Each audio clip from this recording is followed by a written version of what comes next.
happens when the audience stops watching and starts directing the show? Today, I want to talk about something that I'm calling the fifth wall. A wall of watchers who aren't just observing, but they are influencing. They're manipulating, and sometimes they're even daring these people to hurt themselves or others on camera for entertainment. So the traditional fourth wall separates the stage from the seats. In live streaming and social media, that wall is already gone. Creators and viewers chat in real time, but the fifth wall is different. It's the invisible pressure of an audience that doesn't just watch, but rewards escalation. It's the anonymous mass that eggs someone on, offering likes, tips, and notoriety for pushing the boundaries. It's the distance that allows people to type, "Do it!"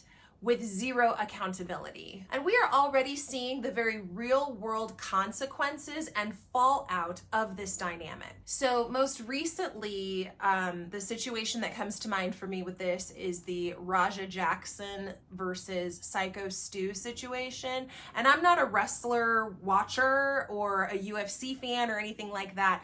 This whole situation was brought onto my orbit because somebody else who I like to watch was making commentary about it. Actually, two someone else's that I like to watch were making commentary about it. These were separate channels talking about this incident. And for those who didn't see it, don't know anything about this, during a live streamed wrestling event that was happening in Los Angeles, Sycko Stu mistook Raja Jackson as a fellow wrestler, and he took a prop can and smashed it on Raja's face, not realizing that Raja wasn't in on the bit. So that was the first issue. But then the next issue is that Raja took the time between that incident and a later wrestling match where Sycko Stu was in the ring to, I guess, formulate this plot to get his revenge. I thought I saw clips of them shaking hands and making peace. So the fact that he was still carrying this animosity that I don't think Sycko Stu was expecting was alarming. But more importantly, breaking that fifth wall was the viewers who were on Raja Jackson's stream, encouraging him to get his lick back and get your receipt. Viewers were watching, and some were even cheering as Raja just unleashed this wave of rage against Sycko Stu that landed him in the hospital. I've seen reports that say that he is making a full recovery. He's probably going to have some surgery on his mouth where the majority of the hits were landing, but it seems like he's gonna be okay, and that's wonderful. But the whole situation could have been avoided without all of the audience influence on that, in my opinion. We also have Jean Pormanov Graven, who was a French content creator.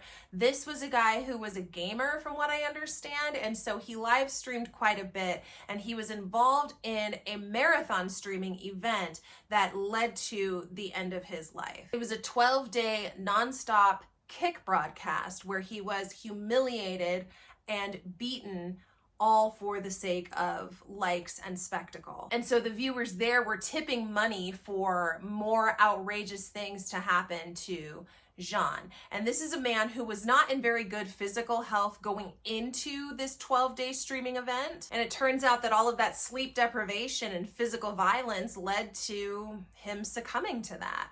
And so now Kick is being investigated by French authorities for their involvement in allowing this to continue, because this was streamed for people to watch. People were able to tip, people were able to make suggestions about what to do to him next. There's Johnny Somali, or Ramsey as I like to call him, and he's famous for his globe-trotting nuisance that he has brought to Japan and South Korea, where he is currently still awaiting trial. I mean, awaiting trial really isn't an accurate way to state it.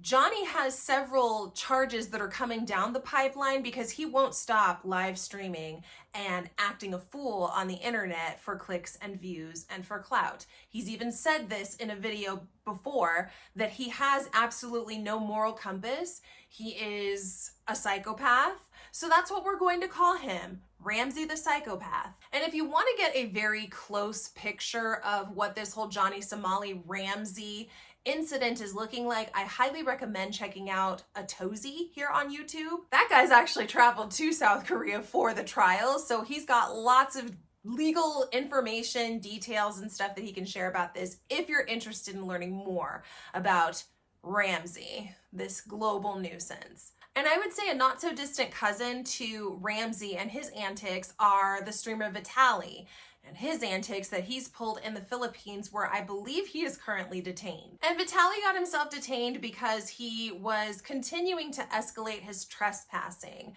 and his reckless stunts and just being a public nuisance to the people around him. And this sort of downward spiral was spurred on mainly by viewers who wanted to see the content creator do more, go further, go big or go home. Every one of these cases shows strangers in public unwillingly becoming extras in whatever content these creators and nuisances are deciding to film that day. And in many cases, they are victims too. Here's the problem. One person might treat a live stream as a game, but the people around them are living real life. There is no shared script for these things. So the streamer thinks, oh, this is good content, but the stranger might think, hey, this is a threat. That misunderstanding can escalate quickly, leading to legal ramifications. But the algorithm loves this stuff, as I've mentioned before. Oh my goodness, people love to see other people in danger or endangering the lives of people around them. We reward the most awful behavior with clicks and views. Just last year, there was a content creator in Arizona. I think he was called Wolfie. Basically, this guy would come into grocery stores and he would spray insecticides all over fresh produce, presumably to leave it there for other people to go and grab. Now, he has since come out with a statement that said after he recorded himself spraying the bug spray onto the food, he then took all of the food and sequestered it and ended up purchasing it. I'd be more likely to believe that if maybe I had seen a receipt or seen him actually doing this, but it's more jarring the fact that even with that, Wolfie still doesn't see that there's an issue with you spraying insecticides in the produce section of a grocery store. Even if you pulled all of the apples and oranges out, the container that they were in has now been misted with insecticides. There was also Arab Andy in Seattle who called in a fake bomb threat to a university campus. That threat led to a mass evacuation, but it also led to a swift arrest for Arab Andy, which was well deserved. These aren't harmless pranks, they are crimes with real victims. Platforms can't keep rewarding harm. When violent or reckless streams earn ad revenue, it's not free expression, it's profit from endangerment. As I mentioned earlier, Kik is currently under investigation for Jean Pormanov's death, but other platforms have been very slow to completely ban nuisance creators such as Vitaly or Ramsey, even as their antics cross legal lines. Creators also bear a chunk of the responsibility in this too. I think that creators need to set boundaries for themselves before they even set out to start streaming or engaging an audience. If you don't set the boundaries yourself, then the audience is going to set them for you. And I promise you, they will be way too far outside of what is reasonable for you to feel comfortable. Viewers also have to stop rewarding these escalations and this nuisance behavior, violent behavior, unlawful behavior with tips and with likes and with viewership. That's the only way that the message will become clear, is when there is no more reward for the shock value type content because people aren't interested. So to close, I don't think that the fifth wall is entertainment.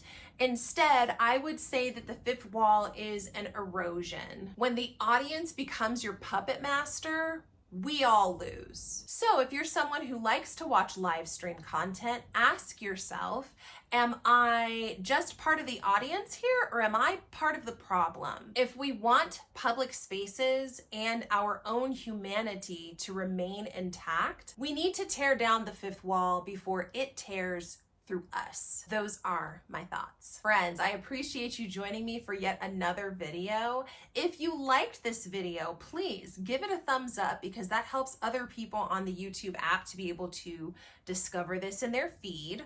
Also, I'd love to hear your thoughts down below about where you think that the internet and internet-based entertainment is going as we sort of see this erosion that's happening with the intrusion of the fifth wall. You know, people who are watching live streams but are very much interested in seeing the person on screen become this caricature, and then watching as the creator sort of willingly gives into that. At least in some cases, it seems like with some of these streamers, they sort of have a moment of hesitation before they decide, it's for clicks and views and I want to get more monetization on this platform. So yeah, why not? I'll do it. It's a very slippery slope. If you're interested in seeing more of my content, consider hitting the subscribe button so that you can see all of my playlists, all the videos I have uploaded here, and also get notifications when I upload to this channel. And if you want to, you can follow me on Instagram at the handle that's on your screen. Thank you so much for being here, my friends. I really appreciate you, and I'll catch up with you in the next video. Bye. You've just watched one of my videos, but did you know there's an entire Antoinette-verse? On my namesake YouTube channel, I dive into current events and share my critical commentary. Over on Instagram, you can keep up with my life as a writer and educational specialist. On the Write Life blog, I explore how reading, writing, and emotional expression help us to grow. And on my Substack, I publish personal essays and sometimes share sneak peeks from my upcoming book. Wherever you join me, thank you for being here, and I'll see you in the next one.